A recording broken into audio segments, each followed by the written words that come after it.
We are live. Welcome, guys, back to another edition of the Earle Sports Bet Show. I'm Timothy Earle, and today we've got our free picks as per usual, but we also have two topics we're going to be talking over because yesterday was the deadline for accepting or declining qualifying offers for free agency in baseball. We had 4 people accept the qualifying offers. We'll talk about them and why that's important to aid them and their ball clubs. And a little bit of a shocker because there's been 124, 140, I think it was like 140 something qualifying offers given out since they started doing it. And there's been 14 people who have accepted them over the years. And then all of a sudden we get 4 players accepting it this year. And then we'll talk over the college football playoff bracket again, because we got a little bit of an interesting twist with that. And we'll talk about that in a little bit. Before we do that, we'll go ahead and look back at what happened yesterday, what went right, what went wrong in the world of sports betting. And then I will let you know what the free picks are for today. The bets from yesterday, we had American plus 16.5 against Rutgers. They lose by 9, so we cashed that one. Make sure, whoops, I didn't miss anything. Okay. Akron plus 3 in football. Nice casher there. They win outright. I took the team total under a half a point first half for UMass. It was 21-7 at halftime. They scored. Shocker. I'm actually quite shocked. Kent State minus 10. They win by 15 in basketball. That was nice. Maryland East Shore. It went over in regulation, but that game went to double overtime. So very interesting to see there. UT Martin. Man, we were so close in the first half to that plus 700. They lose by 3 in the first half. They did lose by 14 full game, so I did cover the 23. Doesn't matter what you got at it, 23 all the way down to 19.5. It cashed. Under in the Lehigh game, that one was 79-62. So that was a nice casher there. First half for UNCW versus ECU, minus 3. UNCW ends up winning that game by 25. Here's a rule of advice. If ECU is playing, fade them. They suck. Boston College and Hampton. I had Hampton plus 12.5. That one was a nice little winner. They lose by 11 points. So barely got there. Princeton plus 4 versus Iona gets blown out by 20. So not a winner there. Blues loser in overtime 3-2 to the Toronto Maple Leafs. So once again, another one that just goes the wrong way. Golden State minus 3. They lose outright. Georgia Southern plus 10.5. That one was a winner. They lose by 2, but that was a winner. Hawks minus 105. Loser. First half under for Rhode Island. Loser. The Islanders plus 144. Nice winner there. Calgary. Loser. They lose 5-2. Duke minus 6.5 in the first half was a winner. Ryder plus 30.5 against Texas was a loser. Purdue Fort Wayne plus 13.5 was a winner. California Baptist. California Baptist first half minus 6.5 winner. Stanford minus 20.5 winner. Rangers loser. They were on the money line. And then I full faded LeBron. Those 4 plays went 2-2. Utah and the assist were losers. The under 15.5 points, he scored 11. Under 5.5 rebounds, he got 3. So I went 2-2 in those props. I was up a unit on fading LeBron James. Ended up being up 1.63 units, and we're now profitable in 5 straight days. Hopefully, we can go for a nice 6th today. Adam Detmer in the TikTok chat saying, pick the best 2 rest of season.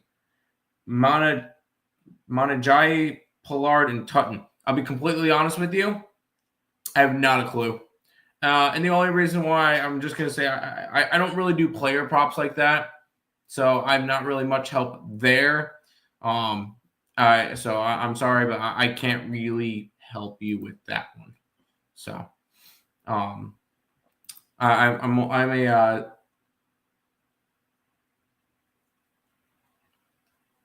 what do you mean live access removed? Are we being serious right now?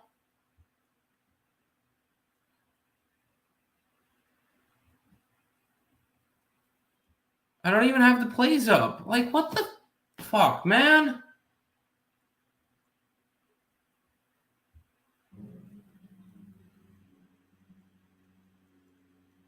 And now I can't go live until the 22nd. Why? That's so fucking annoying. All right, so no TikTok streams for 3 days now. Anyways, that's really freaking annoying.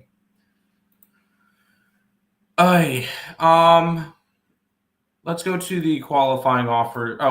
Free picks. Free picks for today. For college, it's going to be Arizona and UConn under 155 and Oklahoma State minus 4.5. NHL, Tace Thompson, anytime goal. NBA, Nikola Jokic triple-double, and the Hornets on the money line. So those are the free picks for today. I posted them on my Twitter. Make sure you guys are following Bets Earle on Twitter. I post a bunch of stuff to that daily now, trying to grow that as well. But let's go ahead and look at the qualifying offers. Qualifying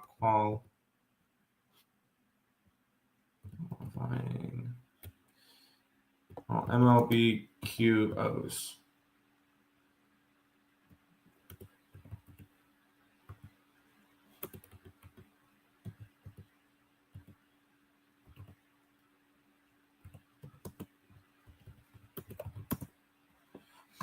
Because 4 players accepted their qualifying offer. Those include Trent Grisham going back to the Yankees, which, wow, that's kind of crazy. Shota Imagina, if anybody, I'm the least surprised about is Shota going back. I definitely think that he should like the fact that the Cubs were able to get him back. I think that's good. Gleyber Torres. I was shocked with Gleyber Torres because I thought he could have gone for a little bit more money, and he did not. So that's a really good plus for the Detroit Tigers.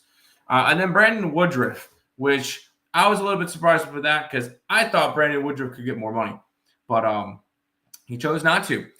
He chose to stay for $22.05 million, $22.05 million with the Milwaukee Brewers. So he sticks around. And you've got 4 players who accepted their offers. Obviously, that means the other ones have declined. So if anybody signs those that are not the original team that gave them the QO, if anybody signs them to a contract, they have to give up a draft pick. But I figure I'd mention those 4 guys. And all of those contracts are 1 year. So they all are with their team, and they cannot be traded until June. So I figured I'd throw that out as well. But there we go. Those are your qualifying offers in the MLB. Once again, Trent Grisham, Shota Imagina, Gleyber Torres, and Brandon Woodruff, all with the QOs.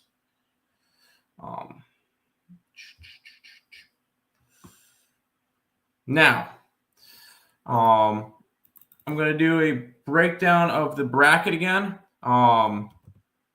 CFP playoff bracket. I want to get we're going to pull up a bracket if they have it. Is this the updated one? Yes, this is the updated one. We'll go ahead and pull it up on screen. Top 3 stay the same. Ohio State, Indiana, and Texas A&M all remain the same. Georgia jumps in when Alabama went down. So you've got that going. So 1, 2, 3, 4 is now Ohio State, Indiana, Texas A&M, all still undefeated, and Georgia after their win last week versus Texas, they jump up into that 4 seed and pretty much eliminating Texas from any postseason considerations. Texas Tech sits on the outside looking in. I believe if Texas Tech wins their conference tournament, I think they get in, if I'm being completely honest. That's the way I kind of see it, is if they win the Big 12 championship game, which I think they have an easier opponent this week coming up. I don't remember off the top of my head who they play, but I know it's not going to be a super difficult game. They should be able to win this week, and then they'll play either BYU or Utah in the championship. Where's Texas Tech? TTU. Thought I just saw them. Maybe I didn't. No, that's Temple. I keep seeing. Does Texas Tech have a bye? I think Texas Tech has a bye this week. That's very interesting. And then they probably who do they get next week then? So they'll remain quiet this week, and then they'll get West Virginia to finish out their year. They should be able to beat West Virginia. I don't care that it's in West Virginia. They should be able to take care of business there. And when it comes to that, I think they end up beating whoever they have to play, one of those Utah teams, either BYU or Utah, and they'll end up stealing the 4 spot from the SEC loser. I think whoever loses the SEC will end up getting whoever loses the SEC will get the 5 seed. Texas Tech will move themselves up to the 4 seed. That's my opinion on that one. Ole Miss stays at 6. I'm not really too surprised about that one. Ole Miss this week coming up. Ole Miss once again has a bye, and they'll get the Egg Bowl Thanksgiving weekend. So they've got 1 game against Mississippi State. I don't really foresee Ole Miss losing against Mississippi State, and if Georgia wins their last conference game, which they get Charlotte and then they get Georgia. Okay, so now Georgia's already 7-1. They should get into they'll get into the SEC championship no matter what, especially with Alabama. Oh no, if Alabama wins against Auburn, they're in the championship. So I messed up on that one, but Ole Miss is not getting into the SEC championship game, so I don't really need to worry about them. They'll probably get the 6th seed, maybe the 7th seed. Currently, the 7th seed is Oregon. Once again, I don't think I have Oregon to miss. And I think they're 1 loss away from missing, even though their only loss comes to number 2 Indiana at home. They get USC and at Washington. I could see them losing to Washington. I think that's not outlandish to say that I think they could lose to Washington. And I think they can lose to USC this weekend coming up, and that will end up making a very interesting case for USC. But you got Oregon sitting at 7, Oklahoma sitting at 8. Oklahoma, after winning against Alabama this weekend, big win. Now they are at home. They get number 22 Missouri, which I still don't know how Missouri is ranked, so that's kind of crazy. They get number 22 Missouri this weekend. I think they're 7.5-point favorites. They should win that game. So I think that Oklahoma takes care of Mizzou. Obviously, Oklahoma does not have a chance at the SEC championship game just because they have 2 losses. So keep that one in mind. I don't see Oklahoma moving up any further. They could probably move up to maybe 6, but I'm not going to hold my breath on that one. Notre Dame is at 9. Once again, they don't have a conference championship game. So they don't really, and they have Syracuse and Stanford to end the year, which I understand trying to schedule Syracuse. They were supposed to be decent coming into the year, but 2 kind of garbage games. They're 35.5-point favorites against Syracuse this weekend. So Keep that one in mind as well when you're looking at Notre Dame. If Notre Dame wins their last 2 games, they should be in. I don't see them dropping them at all. Number 10 is Alabama. And it's to the point where if Alabama beats Auburn in 2 weeks, they're in. I think that's stupid, but I feel like that's kind of the scenario right now where Alabama, all they have to do is beat Auburn, get into the SEC championship game, and they'll find their way into the playoff. Even though they probably shouldn't. Although if they lose the SEC championship game, a 3-loss Alabama team could be a little bit sketchy to make it into the college football playoff. But they win against Auburn, they most likely are in the playoff. Miami is currently still the representation for the ACC. Who does Miami have coming up?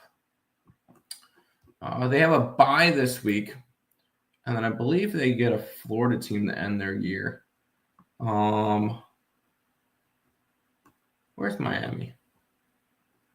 They get Pittsburgh to end the year. Sorry, they get Pittsburgh in Pittsburgh. And that's a game that I think they could lose. If they lose, they're done. Obviously, they're a 2-loss team, and they need to win out. So they got Pittsburgh. They get Virginia Tech in Pittsburgh. So if they lose one of those games, they're done. And I realistically think they could lose one of those games. But I'm going to say Miami does not make the playoff. I'm going to stick to my guns there. I think Georgia Tech, if they win the ACC, gets in over them. I think Virginia would get in over them as well if they win the ACC, because I don't see Miami making the ACC championship game. There you go. And then currently the 12 seed is Tulane. And this is one of the ones I wanted to kind of bring up a little bit more. Going into it, JMU and North Texas were ranked in the CFP polls last week, and they were no longer ranked this week. James Madison was never in the college football rankings last week. North Texas, I thought North Texas was in the AP. They're in the AP, not in that. But I was very surprised to see Tulane as the current representation for Group of 5. I don't know if I necessarily think Tulane deserves it, which I know that sounds crazy to say. Although I'm not. If I was putting one in right now, it would be North Texas. I think North Texas deserves the bid over Tulane at the moment, but obviously we still got an American Conference Championship game. We still got a Sun Belt Conference Championship game if James Madison gets in. James Madison is currently 21st in the AP and unranked in the CFP, which is just baffling. It's kind of crazy to see the disrespect that James Madison's getting. Although you look at James Madison, they've played one Power 4 school, and they lost by 2 touchdowns to Louisville. Other than that, who's their good wins? They beat Weber State. They beat a Liberty team who's dog shit, a Georgia Southern team who's dog shit, a Georgia State team who is, guess what, dog shit. ULL's not bad. Old Dominion was a good win, I guess. They're currently 7-3. I think Old Dominion's 7-3 right now. They're okay. It's nothing.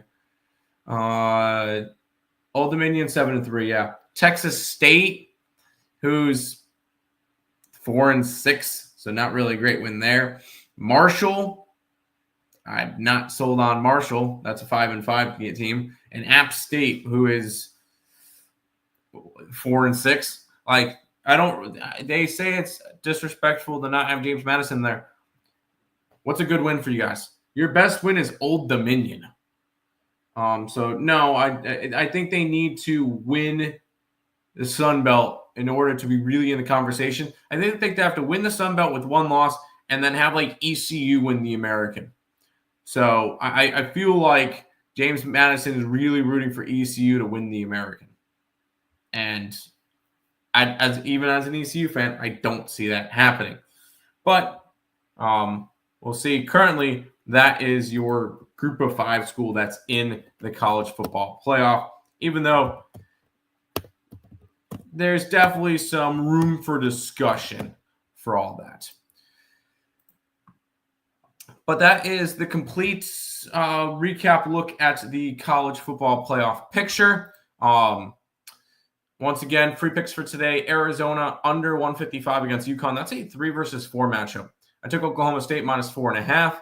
Tage Thompson to score a goal tonight. The Hornets on the money line and Joker triple double. That is your free picks for today. That's your show for today. I'll be back again tomorrow with another one. Not sure what we'll talk about tomorrow just yet, but we'll definitely have some more fun. And we'll have more free picks for you guys too, so make sure you guys check that out. We'll see you guys in the next one. Peace out.